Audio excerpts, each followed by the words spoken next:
Duhet kemi parasysh sepse ka shumë keq interpretime dhe shumë propagandë kundër fesë islame, sikur nuk është feja jonë. Nëse do flasim e kam në tokë dhe kristianizmi nuk është feja jonë, si që të dy këto fetë kanë ardhur nga Arabia, ande. Kanë nga Palestina, nga këto. Pra nuk janë fetë tona, ti jemi shumë jemi pagan. Ne duhet t'i besojmë ditës verës në bazë të konceptit psikologjisë dhe po gjitha këto propagandë kundër fesë islame vijnë nga shpërbimet e huaja, sidomos serbe, greke dhe shumë tjera, apo nga federata e them e lidhjes ortodokse në botë, ku kanë një federatë aty ku bëjnë pjesë dhe Shqipëria që për fatin e keq në thej që Vangel Dula, ortodoksia shqiptare e profeson Vangel Dula atje në lidhjen ortodokse e politikane botërore. Muslimanizmi apo islamizmi në Shqipëri ka ardhur para perandorisë osmane që shkëlqej në Ballkan. Kishëm xhamia më e vjetër është në Kumanov, është në vitin 1350 mos gaboj, është një xhami ende, por nuk është funksionale, është e konservuar, është në Kumanov, në trojën shqiptare, Kumanov, në pjesën shqiptare e bilet. Është. Pra, Islami në fillim ka ardhur nëpërmjet tregtarëve. A bënim tregtinë neve në vendet arabe? Po. Në Egjipt atje e tjera, apo në Istanbul e kanë sjellë. Ne jemi mësuar të edukohemi ka ardhur Islami me shpata, me thika, me tjerë. Unë nuk jam se nuk ka ardhur dhe me dhunë apo me dhunë psiqike. Ne sot kemi dhunë psiqike nga grekët për të bërë ortodoks apo për marrë qëndrimin ndryshosh emrin, nga Arbel, Dimitri apo Aleksandr ka të kujsa herë, se ka ndryshuar.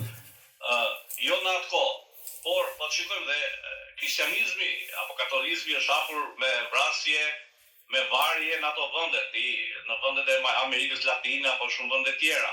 Pra mos hyjmë kësaj pjese, sepse feja është çështje private, por Islami, nuk është se them vetëm unë, ka thënë Fejkonica para me, është që shpëtoi shqiptarët nga asimilimi grek dhe slav. Për arsye se duhet ta themi të vërtetën në sy, shqiptarët kishin emra grek dhe serb. Prandaj shpesh ne kemi përplasje për figurën e Skënderbeut, sepse historianët tanë nuk e sqarojnë mirë pse grekët apo serbët pretendojnë për figurën e Skënderbeut. Pretendojnë sepse ne pagzoheshim në kishë serbe apo në kishë greke. Pjesa ku familja Kastrioti, se po kalojnë këtë pjesë, ka qenë ato i përkishe patriarkanës slave, patriarkanës serbe, dhe ishe normal që ate nuk ishin ndërgjegje kontare. Po normal. Vonë kemi fituar, po. Pavarësinë e kemi fituar vonë në Nolin, po. Po, pra ti kishim emra serbisht, por nuk është thënë nëse ti e ke emrin serb apo grek dhe je grek, se atëherë i bie që këto emra musliman që kemi, janë arab, po nuk janë arab. Pra, është një temë shumë vete dhe gjithmonë bëjnë keq përdorime nga politika, dhe unë e them gjithmonë, jo se jam i gjithë dituri, dhe zgjedhin historianë më të mirë shqiptar, dash serb, dash grek, dhe mund të ulemi të bëjmë në bazë të fakteve të vërteta. Sepse ka shumë politikan serb, historian serb dhe grek, që ata janë në hije, akademika, që thonë të vërtetën që kjo nuk është kështu, po është ashtu, ne nuk jemi grekët e lash, po jemi një përzierje kështu.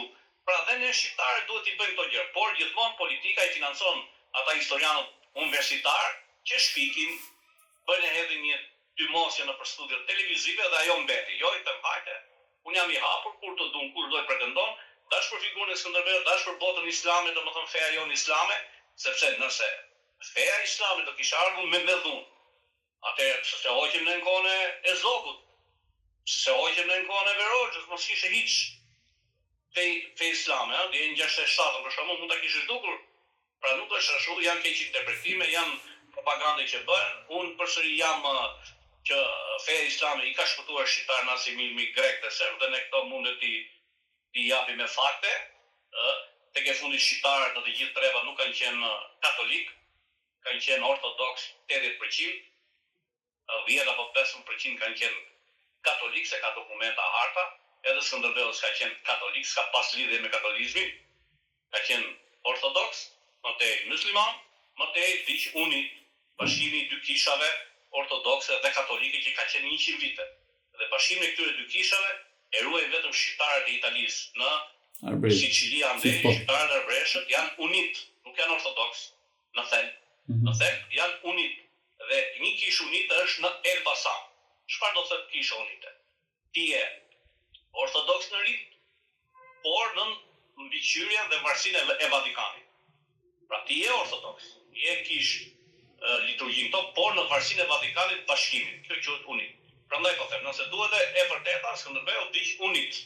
Edhe akoma arbreshët e Italisë janë unit pjesa më e madhe përveç Napoli 50 fshatra që janë shqiptar, janë katolik, ato janë ushtarët e Skënderbeut që i çofi për ndihmë mbretit atëherë të Napolit, Ferdinand Alfonso si ashtu.